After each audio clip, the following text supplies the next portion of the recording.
Okay, so we are on our second episode of Atomic Habits. Woo, This is Atomic another Habits. book. I really like the way the publisher did the cover. I thought they did a good job with it. Yeah, so pixely, so beautiful, so Yep. artistic. So you kind of alluded into the topic of today's discussion in the last episode. Uh, and I don't remember how. Yeah, doesn't matter. You were kind of talking about it, and so one of the go ahead. No, I always trip over the whole book. I'm so uncoordinated. But if Mhm. you're, if you're still listening, you're okay with it, Yeah, you should be. Like Phil makes things really interesting. right? He allows me to tie things together very well. I encourage you to be the best you can be, Completely. spontaneously. Always. So spontaneity. Um okay. So why is it all right, let me set up this scenario. It's the end of the year and you're heading into New Year's Eve, and what do we always ask each other? What do we well, maybe not so much anymore, but what was something that was constantly asked of people over your lifetime as you're heading into the new year? Are you wearing underwear today? I well, there is that. I mean, we're talking about New Year's, right? Um, Yes. Yeah, are you in your birthday suit? are you in your birthday suit? If you were here, you know. You should have been there with me celebrating. Yes. But you weren't, so you never know. No, not at all. You'll never know because, I I get no, that's not what gets asked. We all know this. Okay, Maybe. maybe. I mean, Who knows? so what are yours, Greg? Are you making any resolutions this year? Are you making any changes for the next year? Things like that. That's what people tend to ask each other, right? Yep, it's a very novel idea to talk about. Yeah. And the thing is, a lot of people do. But one of the biggest ones is, I mean, honestly, the up until probably up until recently, I don't know what the number one is anymore, but it has always been in my lifetime. I'm going to work out more next year. I'm Uh, going to go to the gym more. And most gyms, this is kind of the cool thing for a lot of the big box gyms and stuff, is they make most of their money during the first couple of months of the new year because people will go in and sign up for memberships, and they'll get packed from January to February. Like I remember when I was really big into going and lifting weights, I hated January and February because I'd get there and I couldn't use any of the stuff that I wanted to use because it was always so packed and busy and stuff. It was just crazy. So, yes. Anyway, so the whole point is, I guess, where I'm getting at with this is, you go and you watch and you can see this happen. People go in and they go to the gym and stuff, but then they just don't stick with it. They by March, you by February, by March, definitely by April, the gym's back to the normal levels, and people have either canceled their memberships or are just not using it. So what happened? Why did they fall off the wagon, so to speak? Why did they, what was going on?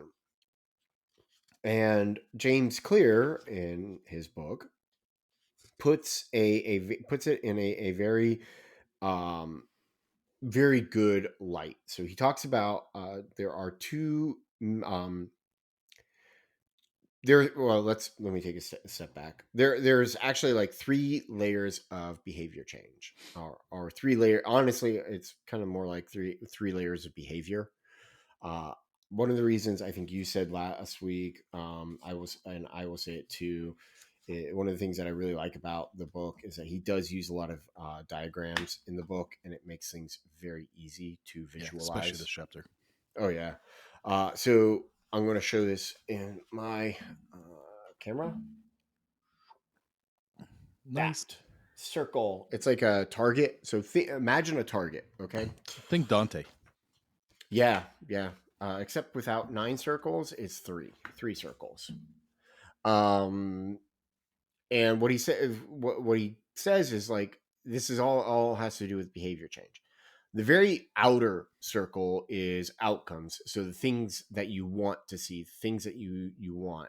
For the gym, the outcome might be you lose 10 pounds. For your if you have a financial goal, the outcome might be you have Richness. yeah you have $1 million. I don't know. 3 companies, $1 million, adoring fans. Phil's speaking about himself right now. I I was looking at your Facebook and your Instagram. I'm like, wow, he's so popular. I say to that. So cool and famous. He's my friend. Oh yeah, I'm definitely a friend. That's not a. That's true. There is no doubt. Oh, Big heart. it's so cute. Phil sent me the nicest gift on Valentine's Day. It was so nice, and I just blew him off. So, totally blown off. It's all Completely. right. Oh, I figured you're there with all your hot chicks. Yeah, I'm the Andrew Tate of Central Virginia. Somebody's got to be. That's a little hint as to what we were discussing behind the paywall. So if you aren't behind the paywall, you better be, because Right. that was an interesting discussion. Yeah, that's right. Where we say all the stuff we can never say out loud. Never. So you start out the outcomes, and then you move from the outcomes to the next circle. Inner circle is the processes. So that's how you achieve your outcomes. So losing weight, it's kind of like you go to the gym, you work out, making $1 million, you start up a company, you work on that type of thing. But then finally on the internal, on the inside, the very smallest circle, it's what he calls the identity. um, and I like the way he kind of explains all three of these. He says that outcomes are about what you get, processes are about what you do, and identity is about what you believe. So that's the important thing. And that's where he says that most people get habit change, get life change wrong.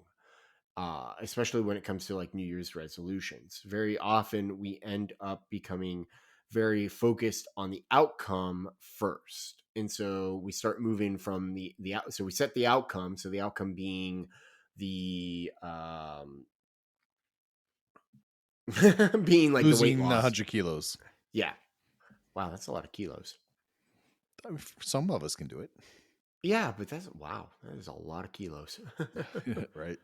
A lot of people don't weigh that in the first place. Yeah, exactly. It's the other thing that I'm thinking. Most people are probably around 80 some odd kilos. At least, well, unless you're in America. If you're in America, most people are probably around 120 kilos. Is it really? That's so huge. I don't know. 250 pounds is not a joke.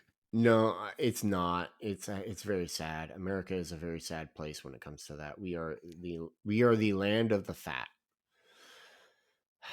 And that'll get me canceled. Just for saying Well, no, you didn't say fat was ugly, though, right? that. Good point. You could have said, yeah, home of the fat, sick, and ugly. That's how you get canceled.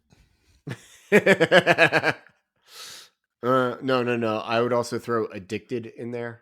Oh, God. Oh, what a problem with drugs. Anyways, let's not talk about China. No, let's not. Please not. No. Nope.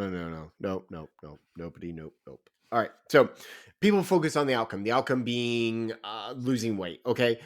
But the thing is, when you're so focused on the outcome, the problem then is, well, nothing changes, or you change for a short time, and then you go back to your normal way of living. It's hard. Like to go from the outcome to making long-term effects it's like taking coal and trying to make diamonds, right? You have to exert so much pressure to make it part of your life, and consistent pressure, that it's really difficult to do. And Yep. you can do it, right? You can say, I'm going to make a new habit. I'm going to do this for 90 days. And then after that, I'm going to do it for another 90 days until I bleed diamonds. Yes. Yes. And that's what you're gonna do, I right, so much Phil? wanted to say fart diamonds, but that sounded awkward. I mean, you just said it, so Okay, so do I need to bleep that part out? I don't, maybe, right? I didn't curse, so it's not for a coin, but Yeah. because that's really what I wanted to say. But Anyway. All right. but to Yeah. get to the point, that's the hard way to do it, right? You can repeat something enough to just ingrain it, but the problem is it really tends to be elastic unless you can force yourself to do that for like a decade or something, right? Right. Until it becomes identity, right? It's self brainwashing. The All right. alternative, Keep going. perhaps the alternative, which Mr. Clear talks about, is that when you make it identity based instead of outcome based, where you say, I am a person that doesn't eat at McDonald's, right? I'm a person that enjoys healthy living, that is skinny, who is appreciates healthy activities, right? And you kind of look at it from the perspective of what kind of person achieves these outcomes and identifies that, then it makes the process so much easier because you can take micro steps in there, that atomic steps that get you to the goal of what your outcome wants to be, Mm-hmm. which is something I advocate. And I probably tripped over this in the last call, because when people say I want to win the championship and that's my goal, I'm like, okay, well, what does that mean? Right? How many miles is that? How many push-ups is that to get you there? What are the other people's times they're going to do better that you have to do that? Is that even possibly genetically for you? Right? Mm-hmm. Don't When you start with this goal of I'm going to make $1 million in income, Mm-hmm. not to make fun of your 5-year plan, but when the goal is No. just the income, right? It's relying on other people, Yes. right? So if you make your goals, if you change the goals, if you change the your identity to say, yeah, I'm a person that part of what I do is I get up and I make my calls and I improve and I work towards being the best that I can be, and that I'm going to drive towards these results, then it tends to be a longer lasting effect because you've changed your identity, Mm-hmm. which is something you have to, I think, really influence. Because if you try to like quit drugs, for example, or to break a bad habit, it's fairly hard to do if Mm-hmm. you don't change the environment, if you don't change the way you talk to yourself, if you don't change the way you allow people to talk to you. Mm-hmm. So that's my And pedestal.